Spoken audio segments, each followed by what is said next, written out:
First of all, let me make it clear. I done been reached out to by the streets of LA, and I respect that. In the streets, when the streets is talking, you need to listen.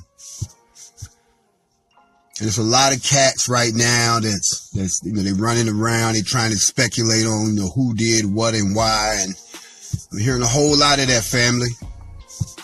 But if it's one thing that keeps coming back to me, that's why I'm back at y'all. Okay. So, this story is still unfolding. We got to do our own investigation, y'all, because the cops don't care. The cops still ain't told us who killed Pop. Ain't nobody went to jail for that. Cops ain't told us who killed Biggie. Nobody went to jail for that. Cops ain't told us who killed Jam Master Jay. Cops don't care about that. As a matter of fact, anytime it's one of us, 9 times out of 10, we got to do our own detective work. And I know a lot of y'all be trying to get your likes up and get your views up, and like a news agency, you trying to be the first one to break the story and all of that. And just like somebody just said, we have to learn to unlearn. I love that. We have to learn to break the chains of the conditioning. And I'm not going to preach to you right now. I just got a question because I'm in my investigation mode.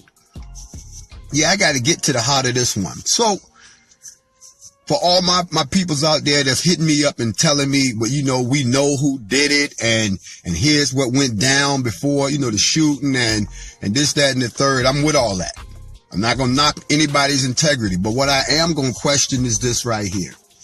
There's a great group of people out there that was saying that irregardless of how it was done, it was a little too convenient based on what this man was doing and what he was getting ready to do, to just think that it's just a hating ass nigga. And I hate to use that term, but that's what y'all trying to say. Just a hating ass nigga.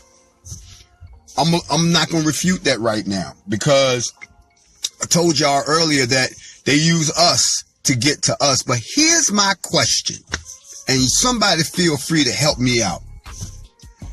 If the dude that showed up at the marathon spot was a known snitch, known by everybody in the community, we know you a snitch, and he came around and rest in peace, the king said, I need you to bounce. We can't have you around here. You corrupting energy. We know what you about. Okay. Your cousin bounced. Then he came back. And he shot up the joint. Killed my man. Shot 2 other people. Then he bounced. Now, here's my question.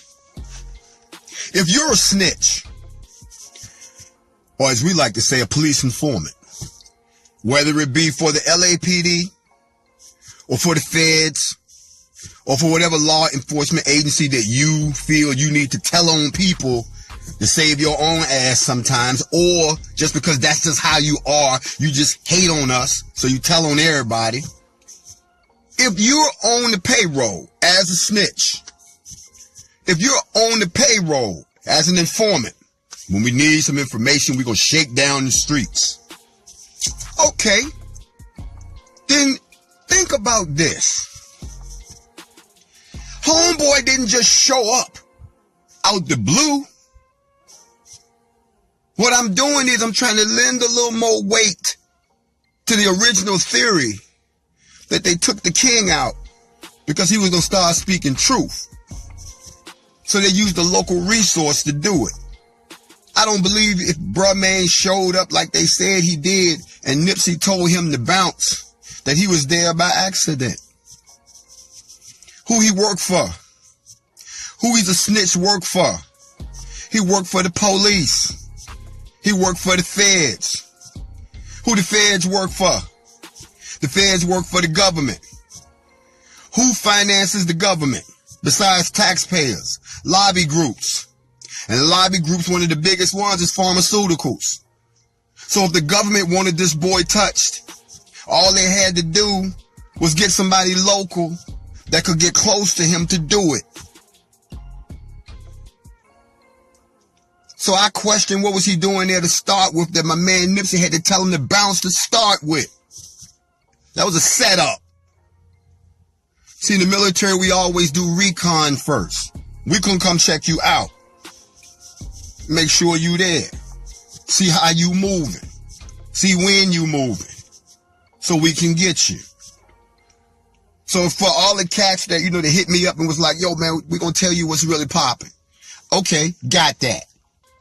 But I'm putting another layer on top of it. Everybody thinking that my man just came around and he didn't appreciate the fact that he was told that he had to bounce because they already, they knew he was a snitch and da-da-da-da-da, and that he left and did the punk shit and came back and shot up the joint. I go with that, but I don't go with the last piece. Because he could have came at any time, if that's what it was about. But he came on that day after that information became public. And then he came back. Y'all seen the video by now. Let me shout out to all the kings out there that hit me up and they said, Jay, real leaders will not post that video anymore unless we don't know who the suspect is. And we know who the suspect is. So that's how I got looped into it. So I'm going to respect that. Took the video down. But it still got me thinking. Okay, if the boy was a known snitch, he worked for the Popo. And then he shows up. And then you tell him to leave. And then he comes back. And he don't come back like he's an emotional. He come back and he put in work. And he made sure that he put in the work. So my question is, number one, who, like they say, guns kill people. But where the bullets come from? Who put that man in the position to think that he could be so bold in broad daylight in Los Angeles to kill this man like that and get away?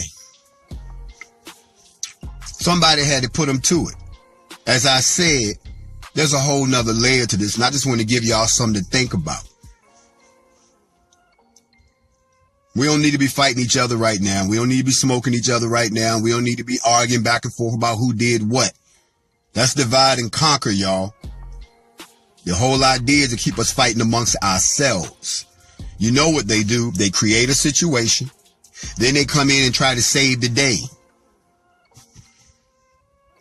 I just can't believe that this guy that everybody said was a known snitch just happened to show up. Now my man said, nah, you can't come around here, family. And he came back busting. I still believe that there's more behind who, what, where, and how he did it because of who he worked for. That's what I had to come live and kind of give y'all the update. But we still got to stick together. We still got to work together. This ain't the time for us to fall apart. Yes, this was some bad stuff that happened this week, but there's a whole lot of other bad stuff that happened too. We can't keep getting distracted like we got attention deficit disorder. Ooh, look something over there. Ooh, look something over there. We got to stay focused. It's all one big picture. This is all part of one big picture. To all the people that keep telling me to be careful, thank you. I feel y'all. But let me tell you something. The only way I'm going to find out the truth is if I walk into the lion's mouth. We got to know. We need to know who we can trust and who we can't trust. It's about to get crazy. It's about to get hot. The summer is coming. And we got two things to deal with.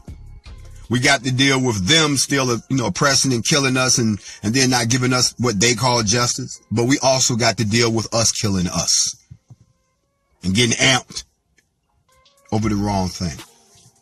I'm still on the case. I'm in the place. But I just had to let y'all know that. I know y'all hearing this now. Oh, he was a snitch. They know the dude and da-da-da-da-da. Who he worked for? Why was he there? And then he came back. He was on a mission. Who put him on a mission? Where'd the getaway car go? Who driving? Who put this shit together?